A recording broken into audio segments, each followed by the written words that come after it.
వీటిని paper flower plants అని అంటారన్నమాట. దీని సైంటిఫిక్ నేమ్ ఏంటంటే బోగన్విల్లే. సో ఇవి ఈ ఫ్లవర్ యొక్క రేఖలు ఎంత డెలికేట్గా అంటే ఎంత తిన్నగా ఉంటాయంటే ఈవెన్ పేపర్ కన్నా చాలా తిన్నగా ఉంటాయి. చూడడానికి అయితే చాలా బాగుంటాయి దగ్గరగా. బట్ ఇవి డిఫరెంట్ కలర్స్ ఉంటాయి. Red, pink, white and yellow, ఇట్లా చాలా రకాలు ఉంటాయి అన్నమాట.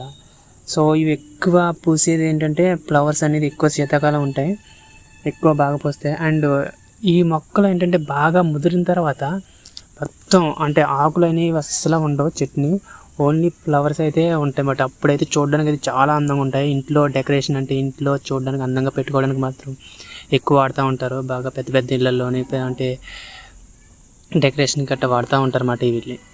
సో ఇవి అయితే చాలా డిఫరెంట్ రకాలు అయితే చాలా ఉంటాయి అన్నమాట. దీని కాస్ట్ కూడా చాలా రేట్ ఎక్కువ ఉంటుంది.